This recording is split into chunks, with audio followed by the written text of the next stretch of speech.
Entonces todo va a depender de la cantidad de magnetismo que se genere para que este motor eléctrico empiece a girar a altas velocidades. ¿Sí? Entonces, el motor eléctrico está en medio de estas bobinas de campo, las cuales me van a generar el magnetismo. Ahora, este motor de arranque o motor eléctrico empieza a girar bajo dos condiciones. Una, que tiene que ser alimentado por lo que es el magnetismo, y dos, va a trabajar por la atracción y la repulsión del magnetismo. Entonces, ¿qué quiere decir esto? Que cuando el arranque o el motor eléctrico le llegue corriente a una de estas delgas, entonces, ¿qué va a pasar? Se va a suscitar ese fenómeno de atracción y repulsión. Entonces, cada vez que atrae, entonces este motor eléctrico va a girar un cuarto de vuelta. Pero por otro lado, ya va a hacer los carbones contacto con otras delgas, las cuales van a generar repulsión. ¿Por qué? Porque se han encontrado con la misma polaridad. Entonces, por esa acción de atracción y repulsión, el motor eléctrico gira. ¿Sí? ¿Se entiende, muchachos? Por la generación de la atracción y repulsión, el motor va a girar. Entonces, dependiendo de la cantidad de magnetismo que se esté generando en un motor de arranque, entonces este arrancador o motor eléctrico también va a empezar a girar. ¿Listo? Así es como se realiza este proceso de trabajo en los arrancadores.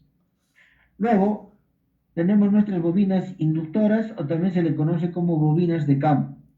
Estas bobinas inductoras o bobinas de campo siempre están alojadas en la armadura o la carcasa del motor de arranque. Perdón. ¿Listo?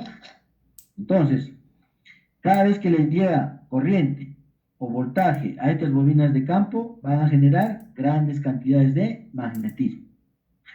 Pero también podríamos encontrar arrancadores que ya tienen imanes permanentes. Entonces aquí ya no necesitas alimentar de corriente, porque los imanes permanentes son los encargados de qué? De hacer girar al motor eléctrico o el inducido a este elemento. ¿Sí? A este elemento se va a encargar de hacer girar esos imanes permanentes. Ahora, una de las desventajas de un motor de arranque con imanes permanentes es que aquí no podríamos variar la cantidad de magnetismo, porque ya está estipulado por el magnetismo que genera cada uno de estos imanes. Pero mientras en un sistema de arranque con esta armadura y estas bobinas de campo, entonces acá sí podemos agregar aún más o aumentar su grado de magnetismo, ¿sí? Cambiándole las bobinas y poniéndole un bobinado pero de mayor número de vueltas.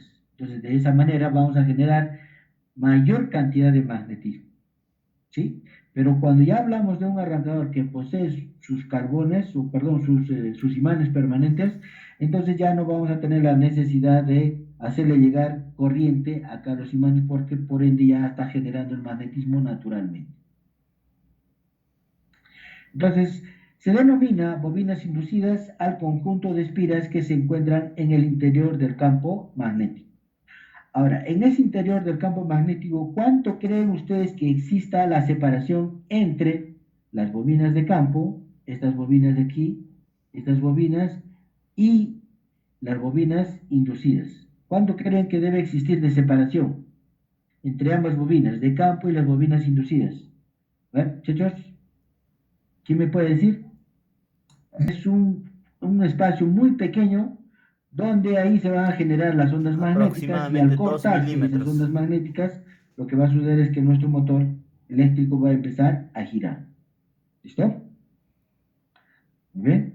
Entonces, tenemos que las bobinas inductoras están alojadas en la carcasa de nuestro motor de arranque.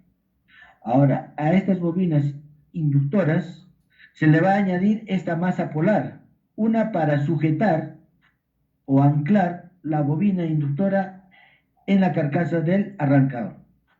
Y dos, va a generar esta masa polar, va a hacer que se incremente mayor cantidad de magnetismo. Esa es la bondad que tienen estas bobinas inductoras. Y cuando se le añade esta masa polar, se incrementa el valor del magnetismo. ¿Listo? Bien, entonces tenemos la forma como es que se ensambla las bobinas inductoras en la carcasa del motor de arranque. ¿Listo? Pasamos ahora a lo que es el conjunto colector y las escobillas o carbones. Dice, es el sistema utilizado para hacer llegar la intensidad a las bobinas inducidas. ¿Listo? Entonces, aquí tenemos de color rojo y color blanco. Entonces, el de color rojo vendría a ser los carbones. Entonces, los carbones están siempre en contacto directo con el colector. Siempre van a estar en contacto directo con el colector. Entonces, de esa manera, es que se va a dar la acción de atracción y repulsión, y eso va a servir para que nuestro motor eléctrico empiece a girar. ¿Listo?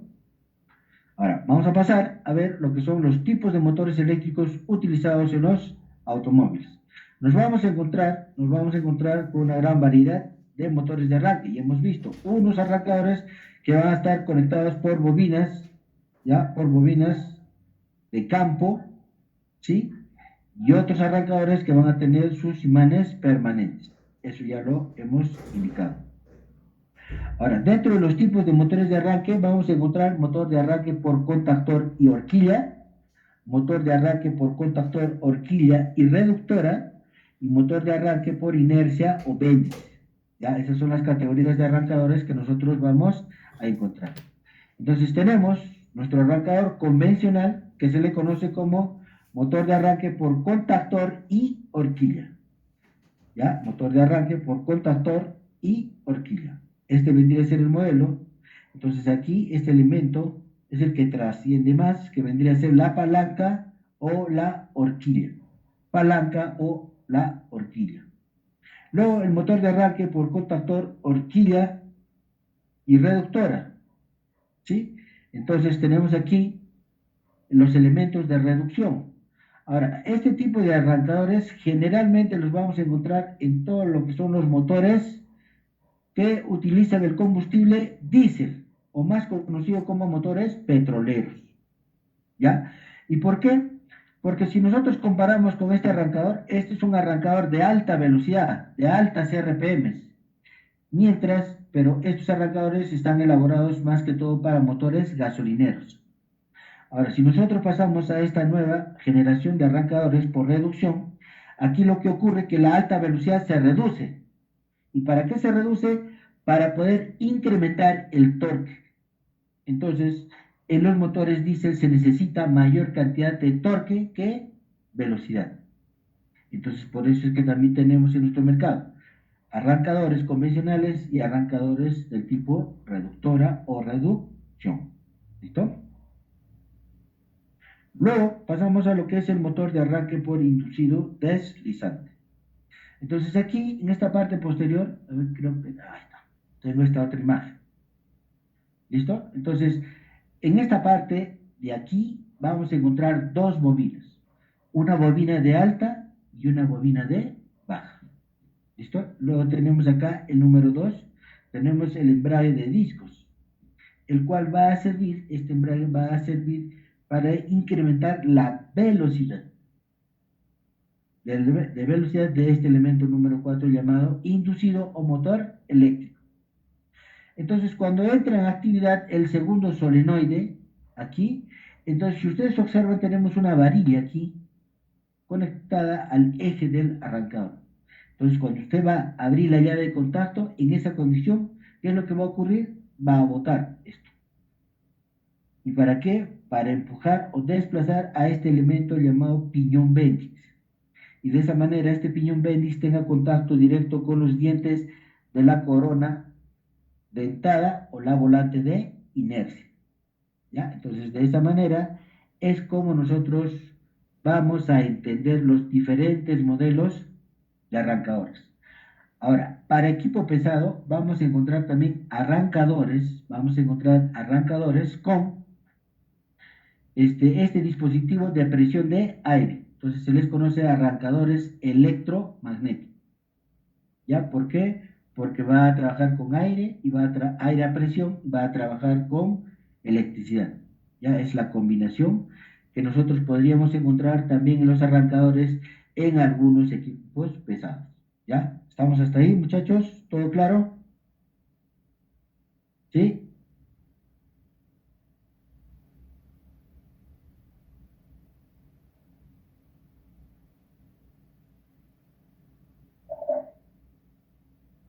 ¿Sí me escuchan? ¿Todo claro, señores? Sí, ¿No hay pero preguntas, inquietudes? ¿Sí? Bien, muchachos, entonces esta sería nuestra